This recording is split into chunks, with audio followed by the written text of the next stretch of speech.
entrepreneurial, sort of Wild West, seat of your pants type of activities. Always good fun and exciting. As human beings are hardwired to want to listen and engage with stories. I mean, and a large part of what I do, I would say, is I'm a storyteller. And I use creative tools to tell a story. I've flown with Cathay Pacific, close to 2.5 actual million miles. What's the most exciting projects you've worked on? We put football pitches on the Great Wall of China and David Beckham through Asia Pacific. For marketing meeting, we had Nadia Comaneci, Dick Fosbury, Muhammad Ali, Layla Ali, Missy Elliott. Now, there's a great example where we could save $500,000 US per brand and provide them with a better outcome. Bob, welcome to the podcast. Thanks for agreeing to come on. Early evening where you guys are, early morning where we are. So just for the kind of the listeners and viewers out there, can you just give us an overview of who Bob Neville is?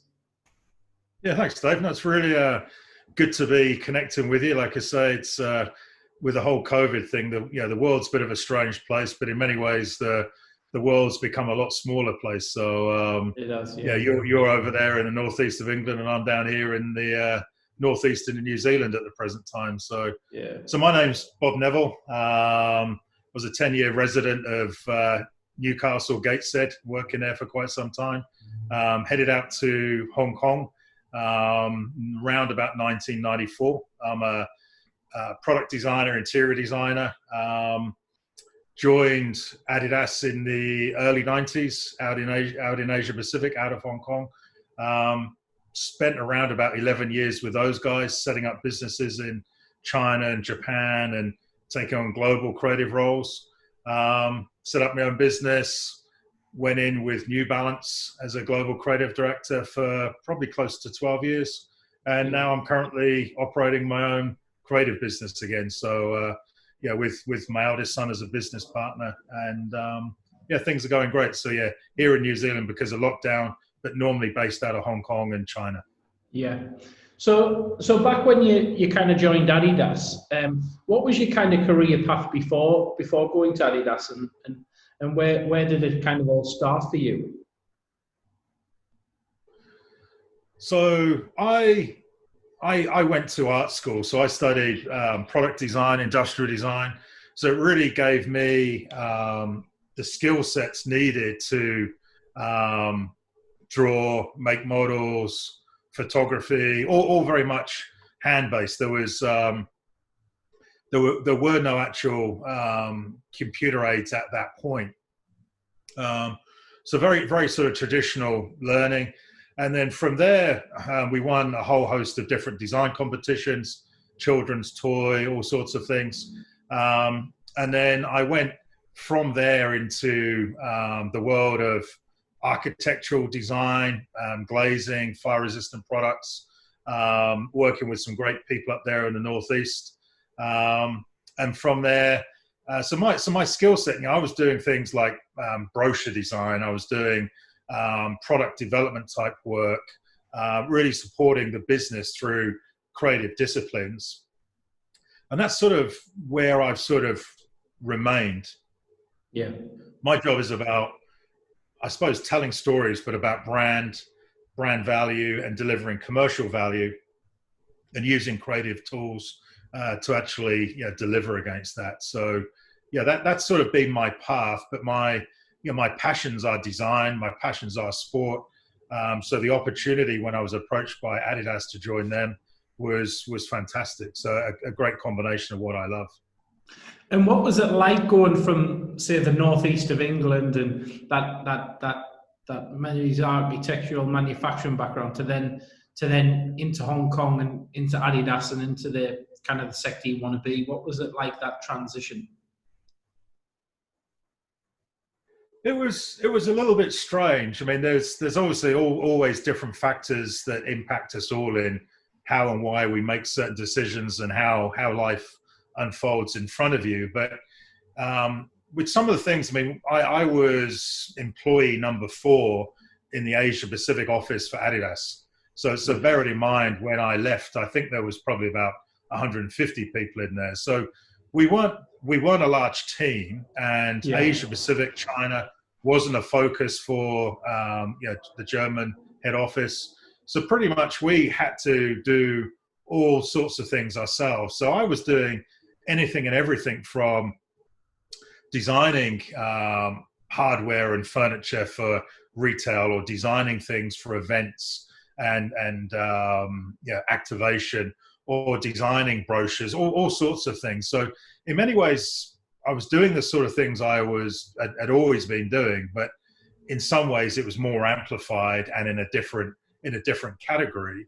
But that was a really enjoyable, seat of your pants experience. So you're heading off into Vietnam and just being told, we need to launch the Adidas brand in Vietnam. Just go and meet up with them, meet up with the licensee, and just help them. I mean, that was the extent of the brief. And then you just do stuff to get the business going. And the same when we started the business in China, there was myself and 3 other people, and nobody in China wanted to buy Adidas. It's not like China now. It's beyond $1 billion business. Then we did it again. We did everything ourselves, and that's something I quite enjoy. That entrepreneurial sort of Wild West, seat of your pants type of activity is always good fun and exciting. Yeah, and what's the difference in the kind of the way people, the way you had to tailor the pitch and the way you had to tailor the brand? Was it very much the same? Where if it was Adidas UK or Adidas Europe to then Adidas in China, was it very much the same pitch, or did you have to tailor it differently, if you like? So a large part of what I do, I've done it for Adidas, New Balance and other global brands, is that as a creative director, you've got to keep that global consistency. What is the DNA? What's the real core of the brand that you're representing? But at the same time, I've spent a lot of my life actually in countries, a lot of time on planes, flying from market to market. And you soon realize that, as an example, color. Color means different things in different countries. A funeral color is different from country to country. The perception of smell and aroma can be very different. Religious and superstitious beliefs are very, very different. So what you have to do is make sure when you go into a market, you're doing something that is, global consistency. So you've got that consistent experience, but you've got the cut through because you're understanding the cultural nuances in the market you're working. And to give you an example, quite a few years ago, there was this, Adidas had this thing, which was like a minimalist footwear called Feet You Wear. And they had this character called Freddy Foot, which was the sole of your foot with eyes and everything. And I can remember so vividly that we were in Thailand and we're talking about Feet You Wear. And, one of the main images we used was this sort of image of 2 soles of your feet. And I'm standing there presenting to a rather large audience, and I've got this big screen behind me with these 2 soles of your feet. And it's one of the most disrespectful things you can do in Thailand, in Buddhist culture.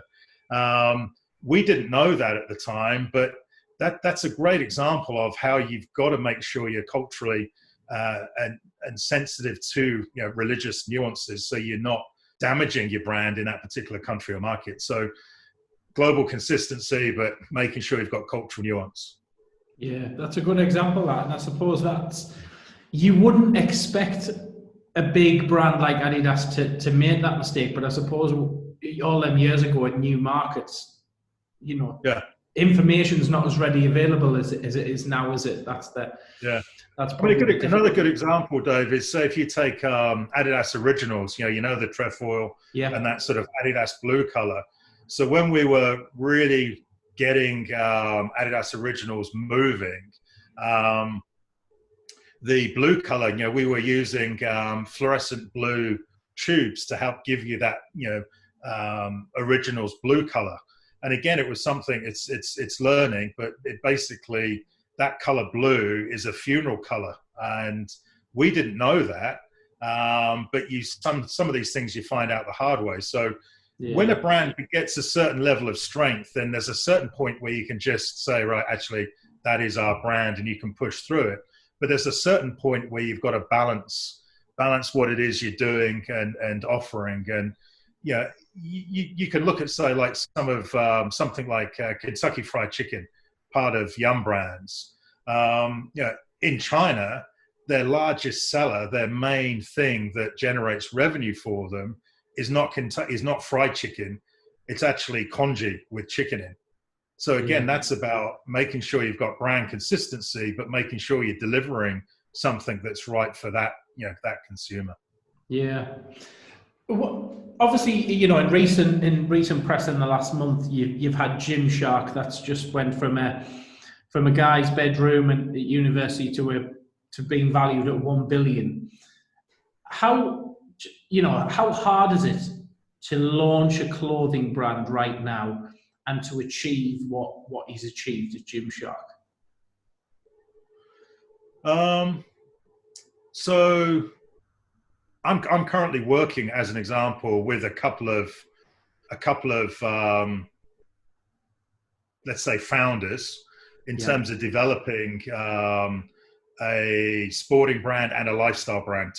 Two different categories, two different routes. And so it is very, very possible and achievable. But what is really important is making sure you've done your research, you've got your data, you know who your consumer's about, you know your route to market. You've seriously done your homework. And something that we've had some really interesting conversations about is that actually now is an incredible time, an incredible opportunity to launch something, to take advantage of what's actually going on out there, because you do have a lot of large legacy brands that they're structured with big head offices. They're used to going to market in particular ways, and they're really struggling, and they're actually being turned upside down by young brands that are agile, that are using different paths to market, and they can really upset the apple cart. So I wouldn't see any reason why somebody couldn't or shouldn't launch a brand in the sport lifestyle type of area and category, because there's a lot of brands out there that are doing really, really well.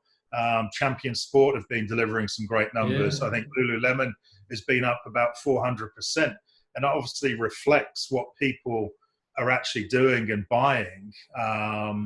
But it's not all doom and gloom out there. It's more about how you go about things, the data you've got, and the way you connect with category experts to make sure you're going in there as best you possibly can do. And how would you kind of launch and get your brand known? Do you think the influencer market now is so big, and that's where Gymshark have got the Gymshark athletes, and they keep pushing that, and then so more and more people are well-known are wearing the Gymshark brand, and it just keeps growing from that way. So would the guys, the founders you're working with, be looking to try and get their claws on certain influencer market? Yeah, I think it's not a one size fits all answer, and it shouldn't be, because going back to some of the earlier things that I said. But the days of sort of global sports brands turning around and this is the athlete you should follow and admire, and this you should wear this because he's wearing it, that still rings true. There's footwear and athletes out there that have an incredible following, but consumers now have seen through a lot of all that, and the way they are influenced, the way they receive information is very, very different now than it was 5 years ago, 10 years ago. Now you could sit there with your iPhone and order anything from any brand across almost any category without leaving home. So something that's really important is it's not just about paid endorsement. I think that has a shallowness to it that people see through. But there is things out there with KOLs, key opinion leaders, that is really important and significant. And when you look at a market like China, KOLs are really significant in how they drive interest to a product or a brand, or generate some brand heat. So it does vary from market to market, but I think when you look at some of the global athletes out there, you can see where they've had, at the pinnacle of their career, they've been with top tier athletic brands, and as they come down the rankings, you can see them move from brand to brand, and they cloak it in all sorts of ways, but in essence, they're no longer with the top tier brand. They've had to move down a brand, but they still talk about the product, and I think a lot of people see through that. So we got to look at it in different ways, I think, and companies are doing that, and word of mouth, consumer to consumer, user to user, that is massive value now for brands. And so in terms of some advice, as if you were starting a business, or if you were in the infancy of your business, how do you create what we throw around as a brand name? You become a brand name, an Apple, a McDonald's, an Adidas, a Puma, whoever. How do you get to that point? How do you find your own brand and create your own brand? Well, I think it's I mean, that's a really interesting thing. I mean, we've just gone through a whole exercise in terms of and naming a brand. Exactly what you've just talked about that. And again, you've got to consider all your data, all your research, where you want to sell, the consumer. But you can look at what we tend to do is group clusters of thought, clusters of names around a founder's name, an abstract name, like Google, or Yahoo, or so there's different clusters that you can group your product names into. But at the end of the day, Gymshark, great catchy name. You take Lululemon. I mean, what does Lululemon mean? So again, you've got to connect your data, your research with your intended consumer, and come up with something that is appropriate or resonates, with that consumer type. Mm-hmm. Mm-hmm.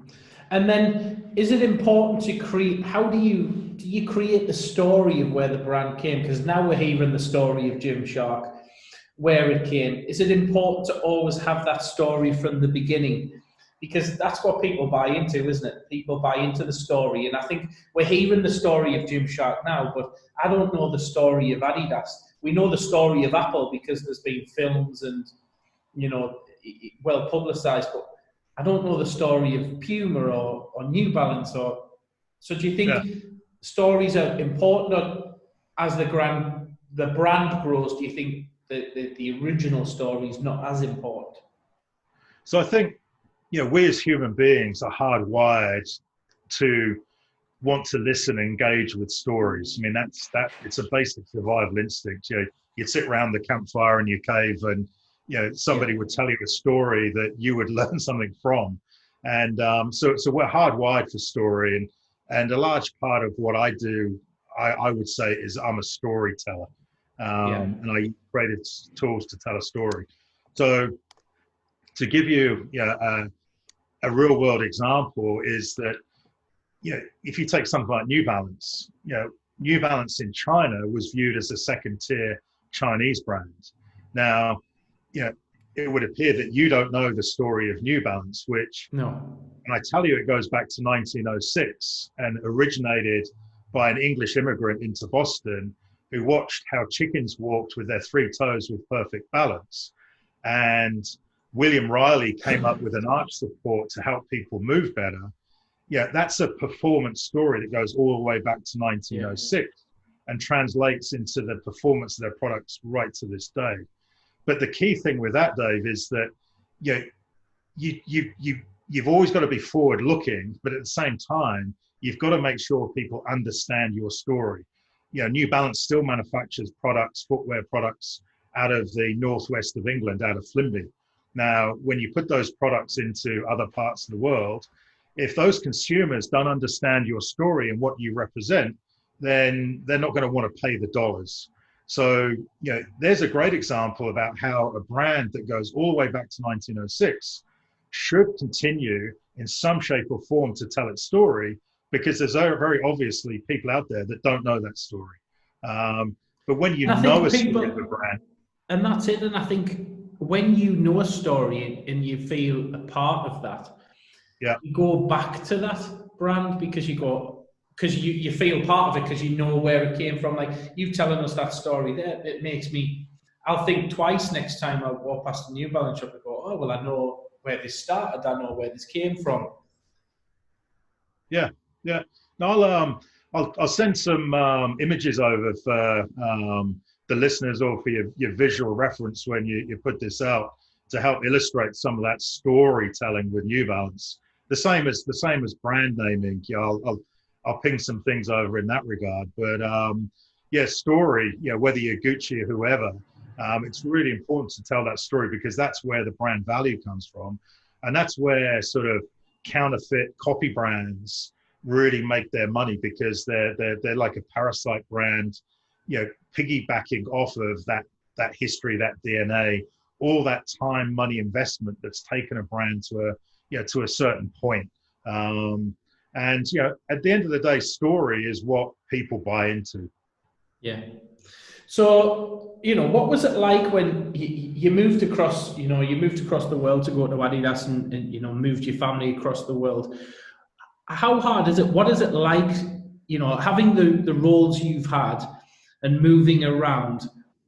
How does that impact your family, and how does that impact the way you can, because you never really settle, because you could be moving to another place, on to the next thing. Yeah. How have you kind of found that life?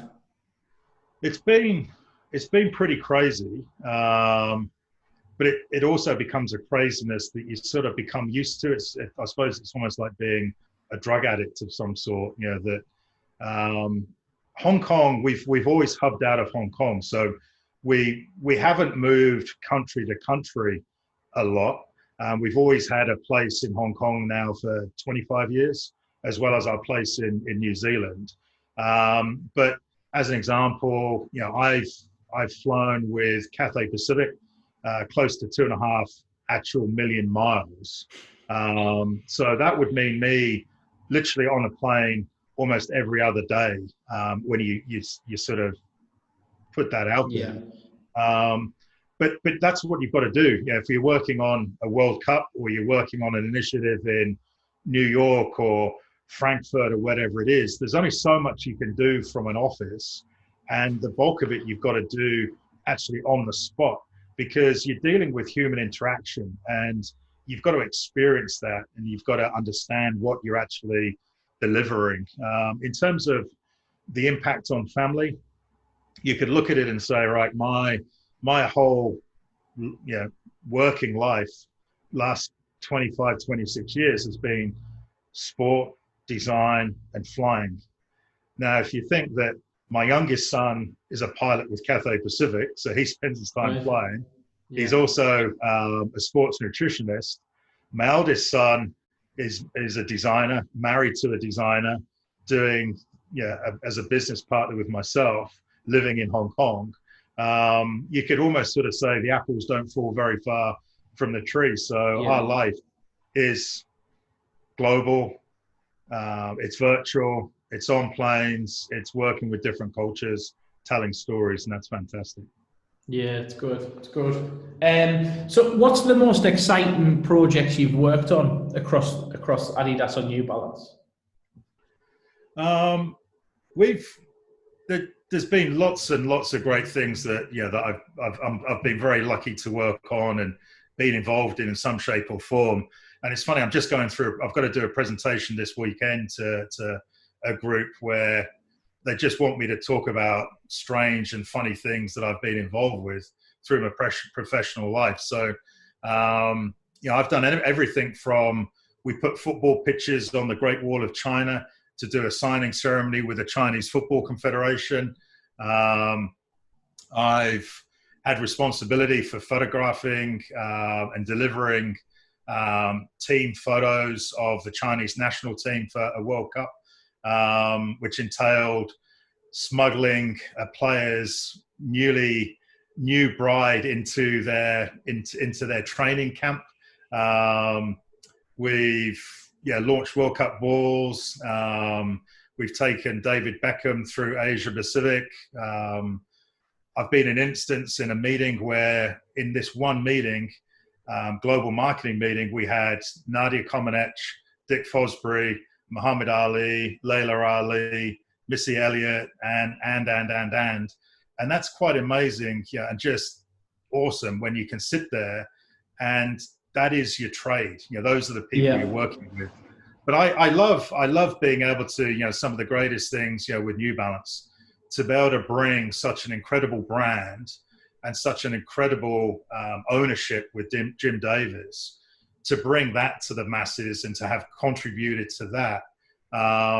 For me, being part of a history of such an incredible brand is really important. So we've done loads of crazy, loads and loads of crazy, things, but it's been, such an incredible ride, and it's got no signs of slowing down. We're just working across more brands rather than just being within the one brand.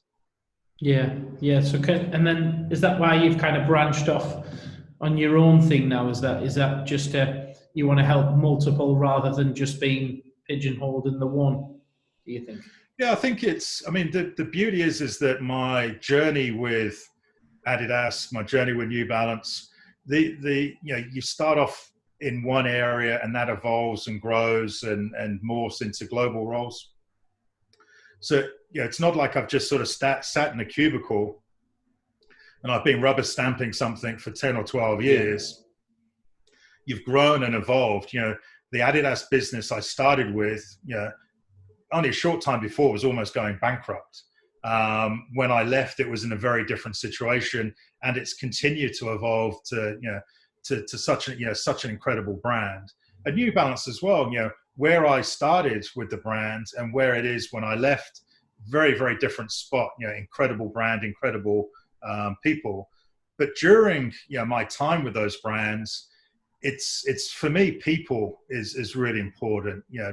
Great people, and I've been lucky to work with some of the world's best. And these individuals go off into other brands. They start their own brands.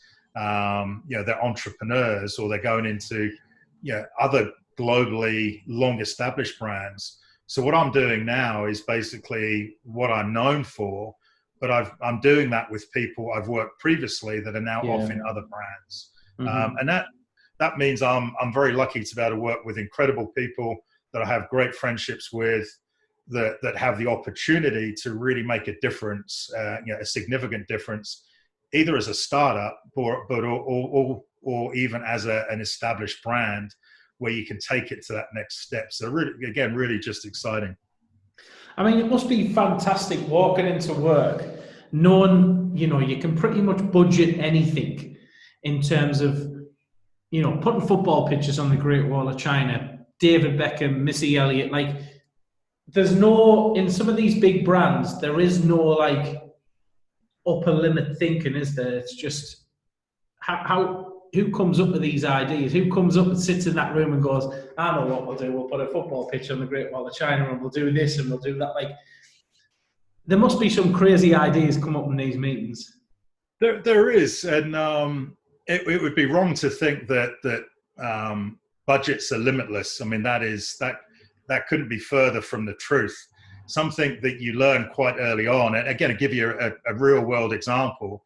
So when I was Adidas Asia Pacific, I was having to support businesses through a number of different countries. We were doing event activation. We were doing all sorts of things. And my budget for doing that was less than, let's say, a leading sports brand's photography budget for Asia Pacific. And I can remember turning around to the global head of marketing at the time, Tom Harrington, incredible guy.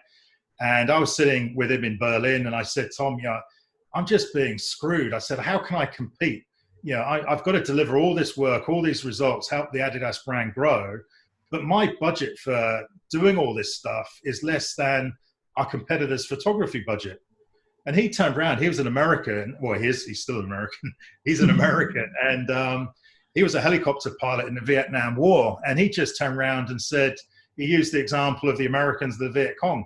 He said, they had B-52 bombers and everything else. He said they had shoes made out of old tires and had operating theaters that they set up in, mosquito-infested swamps. It's not what you've got. It's how you work with what you've got and how you introduce efficiency into things. So something I've learned over the years, and a lot of the great professionals out there are able to do great things with limited resources. And one of the things I'm doing with a number of the brands now is it's not about, you think COVID. It's not about turning around to another global brand or even a brand new startup and saying, got these fantastic ideas, Great Wall of China, or let's set up something on Oxford Street. That's not going to fly.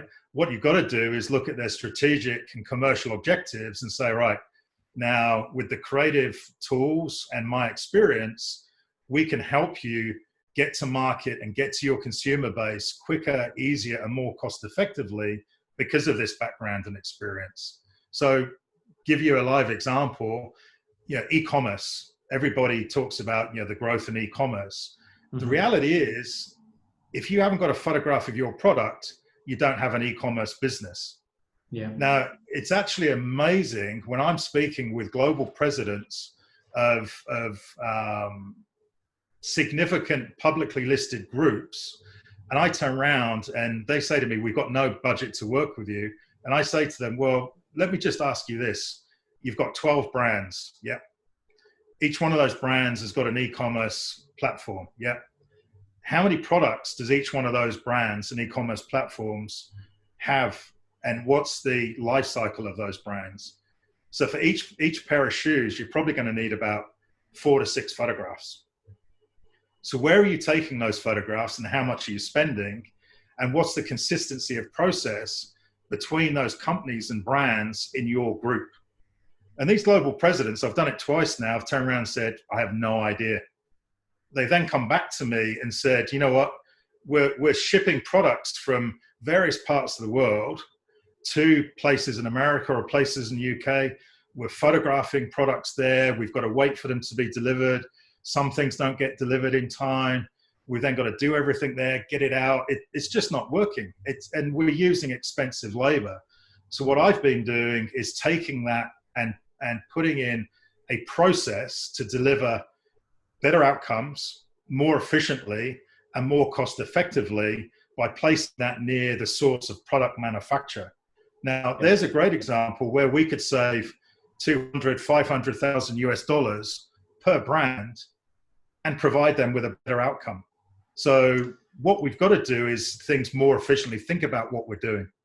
Well, I suppose it's also better for the brand as well, because if you're employing local people next to where you manufacture, and it's creating jobs in them areas as well, which is also building, I suppose, strength within the communities where you're working as well and giving back to, I suppose. So that's probably a good idea than shipping it across the world if you're based out of somewhere. So in terms of, you touched on COVID and you touched on obviously the e-commerce.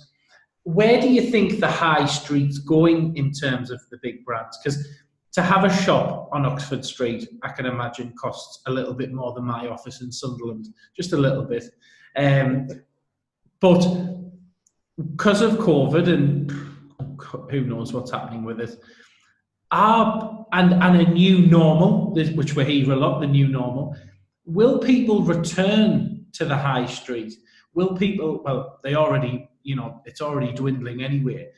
Will brands think of something different and pull away from the high street?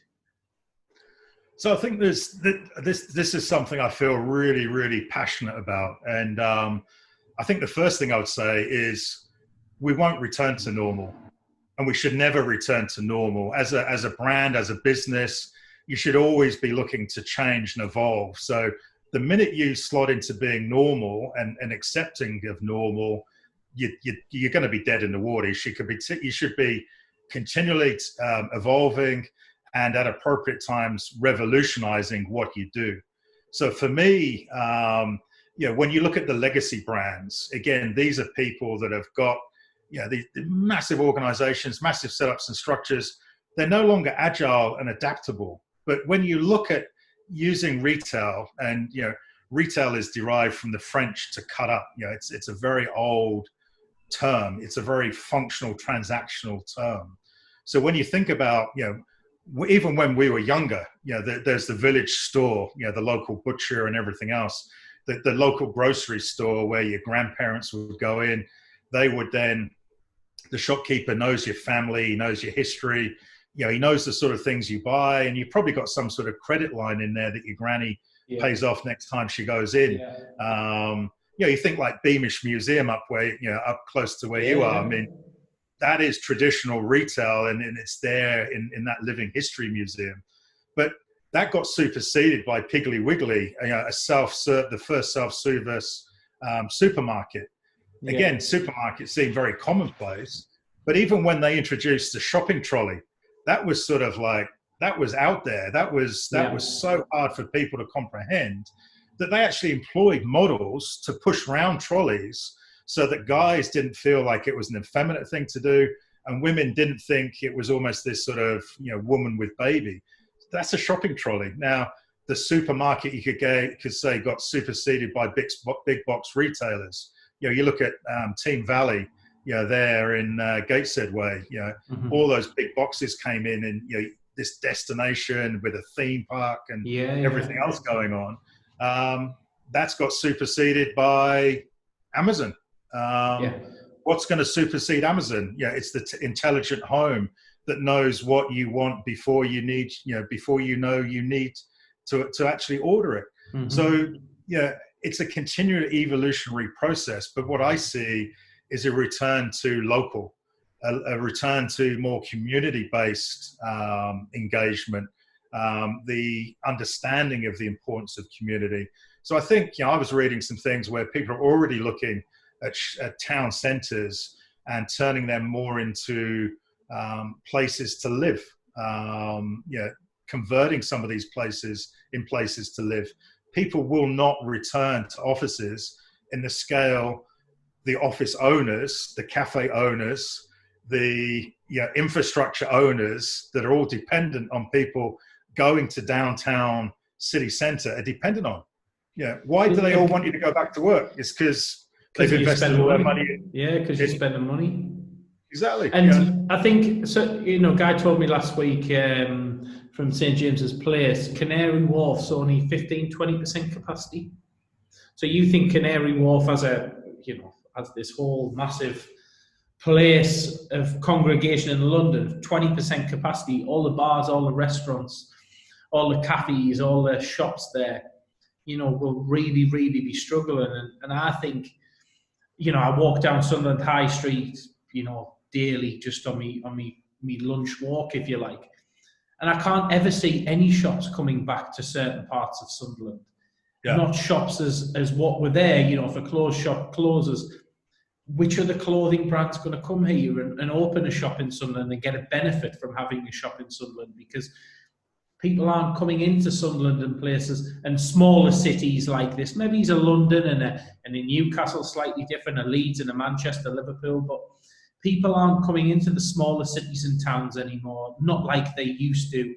I agree with shopping local. I think there's some shops around my village that do very, very well. People still use the local butchers and like a local feel and feel like it's a little bit of almost, you feel like you're giving back by helping a local family who run that shop.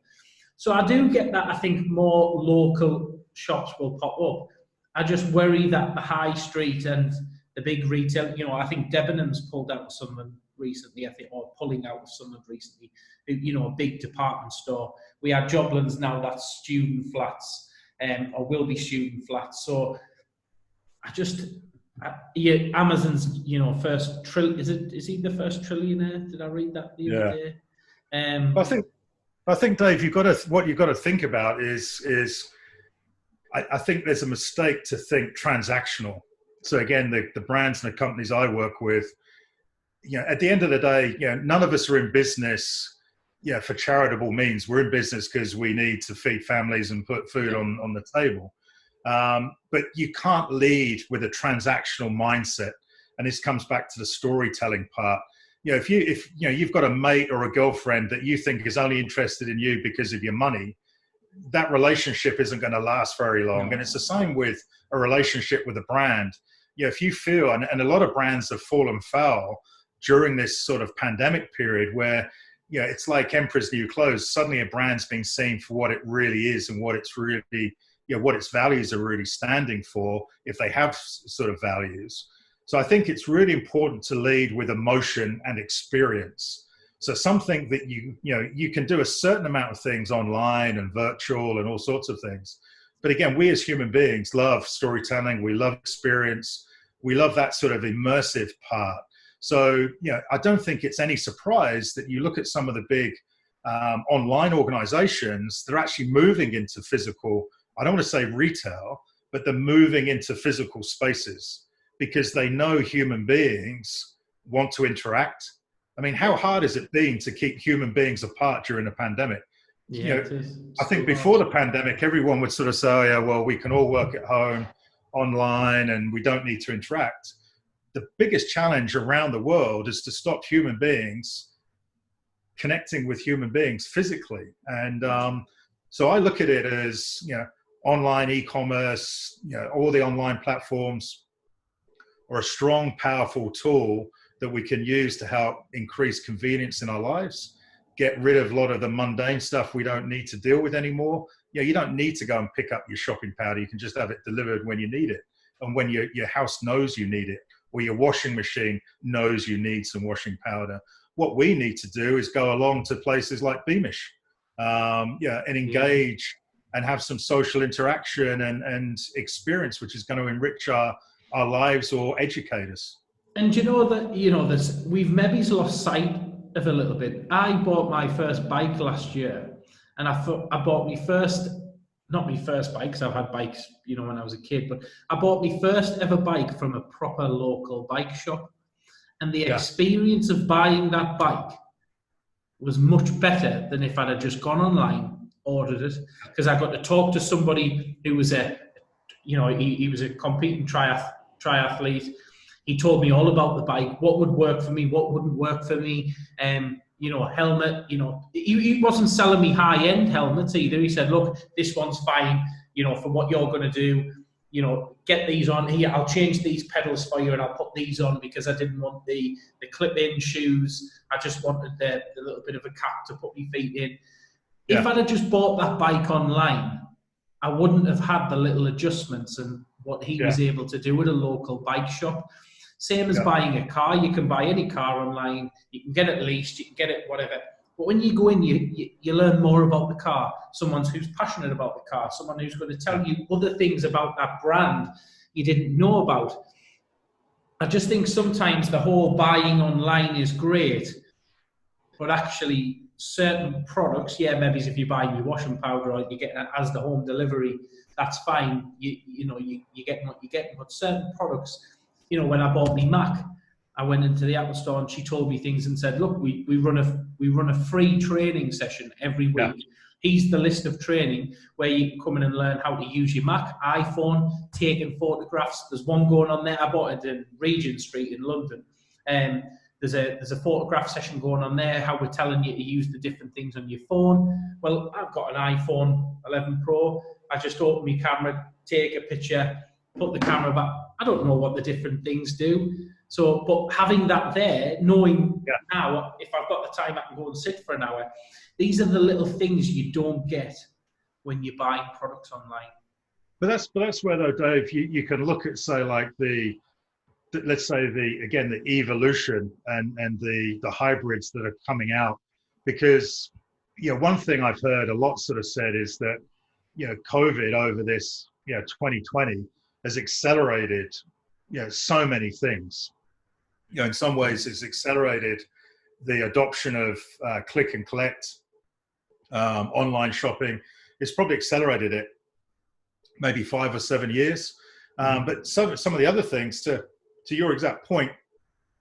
So if you take Brompton Cycles, you know, a very old brand, you know, with the city fold-up bike, you know, with the leather saddles. What you're able to do with Brompton is you're able to have a combined experience of an online experience, and then have a video appointment with a specialist in store who becomes, like you say, like your old school shopkeeper. You know, it's you and him. He's in the store. He's able to talk to you about the advantages and benefits and selling points of that bike whilst you're back at home, or you're in the office, or wherever you are. So you're supplementing, let's say, what shouldn't be, but can sometimes be a sterile experience online. So that sort of go shop video service, the click and collect, yeah, that's where, again, it's like we can't just think in a linear way. And we certainly can't sort of just sit there and think, well, the high street, you know, the high street's always been there, so it's always going to be there. Well, yeah. Not necessarily. You know, everything else evolves, you know, in the world. And the high street retail, how we interact with each other and how we consume, continually evolves. And it's those people that aren't going with that. And that's where the likes of Gymshark and some of these brands are able to evolve how they do things, because they can adapt, evolve, and move into the future. Yeah. Great. So what's kind of the future hold for yourself then, Bob? What's the kind of next couple of years planned out? So we have our office in Hong Kong, which has been operating sometimes remotely, working from home, but they're pretty well all back in the office and operating. We've just opened an office in Shanghai, as well as we have our production and a design facility in Shanghai, because China is a massive domestic market. They have their own massive domestic market.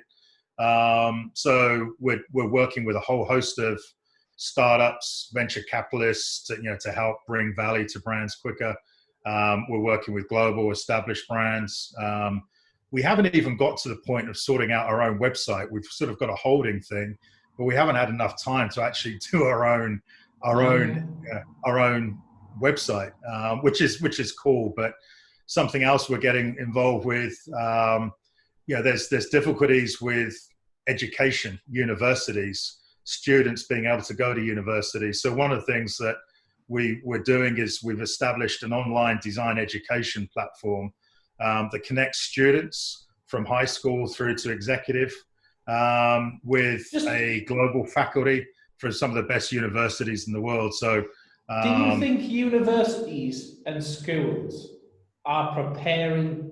This is just a question because I'm in education, that's my background. I work with a number of colleges in me role in the Northeast, if you like. I work as a business ambassador with one of the schools. Do you think schools and colleges and universities are preparing people for what it's really like and for what businesses really want? Short answer would be no. And what I would say to that, and it's always bad to generalize, so I'll just say that first, but you look at how universities and academic establishments have come about. Mm-hmm. Yeah, some of them have got incredible history and they've got these buildings, and again, it's like the high street. Yeah, there you have Durham University. Yeah, it's like your Durham High Street. It's like it's there, and therefore they expect things to remain the same because we're Durham University and we've got buildings that go way back in time. The reality is that you can educate people remotely. You can interact with more people in more countries and more efficiently, through online and virtual means. So my response would be is that if universities don't dramatically look and change and review how they're doing things and divest physical space, they're going to be the next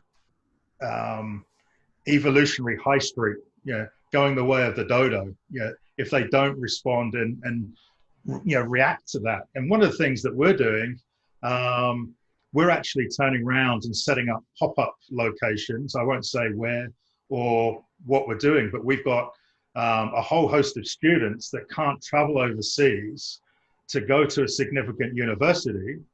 And we're setting up a pop-up university space in quite a plush shopping center in a significant global city, because there's no retail there. People have moved out.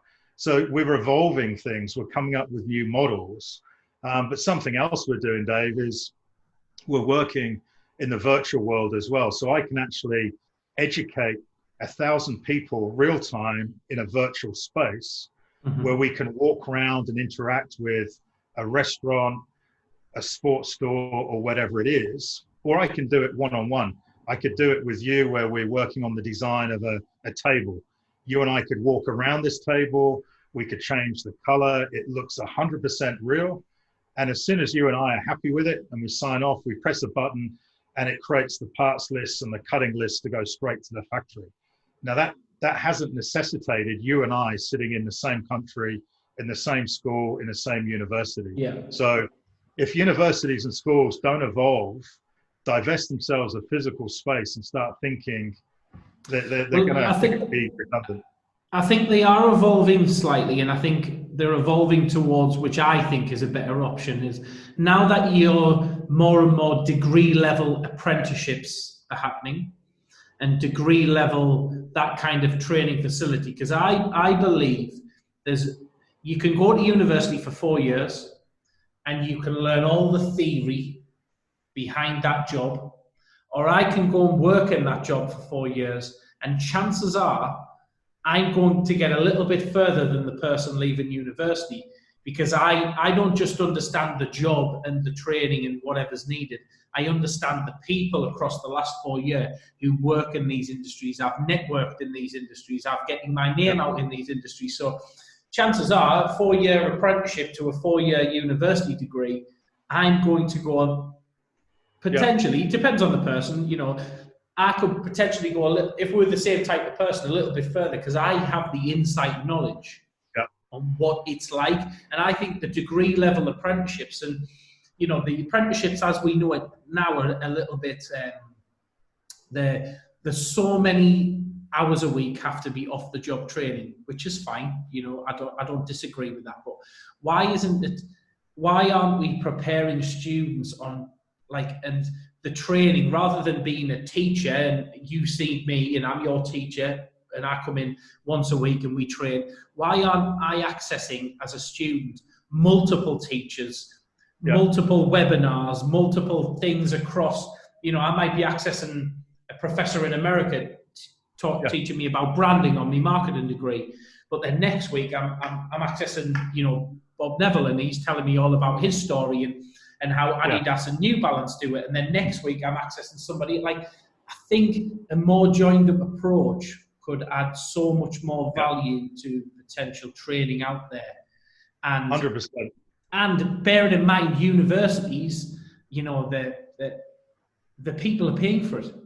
So it's it's not like an apprenticeship as such where the British government is paying for the training of a 16 to however old person on an apprenticeship. The degree or the degree in that university, if they're rich, the mums and dads are paying for it. If they're not, they're taking a loan and they're paying it back. So it's their money, essentially. They're going to pay it back. I just think there's a gap to do things slightly different.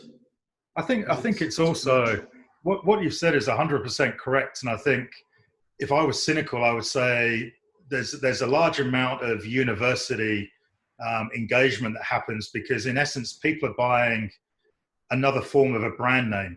They want to have a degree from a certain university. Yeah, I get that. I would actually, I 100% agree with you and say, if you're going there, if you go to a university, you've got your lecturer, blah blah blah.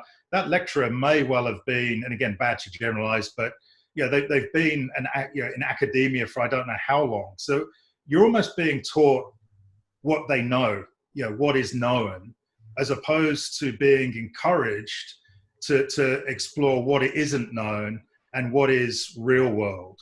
So I think, you know, the need for apprenticeship, vocational training, and a good solid academic base is where that future is at. But that can't be based around, right, your, you know, Durham University with this faculty that come in each day, you come in and see those guys, as opposed to somebody that sets up something where it's like, yeah, this week we're working with a professor in Rio. Next week we're working with a professor in Stuttgart, because they are the best in the industry to actually help educate the future of that industry or that business or that process. So I think, again, you know, look at the high street, you know, Oxford Street. I'd love to see how Oxford Street's going to look in 5 years' time. I think it's going to look very different than what it is now. And I think, you know, universities really need to accelerate how they look and investigate what they're going to look like in the future and the changes that they need to make, because in many ways it's like a big tanker at sea. They're not just going to be able to stop and turn on a dime. They've got to start making some incremental changes so they're ready, you know, not just for now, but for the future, and can evolve with that future. So evolution is real. There's probably a gap in the market for a brand, for a huge corporate brand, to start their own university and say, come and do it the Adidas way, the New Balance way.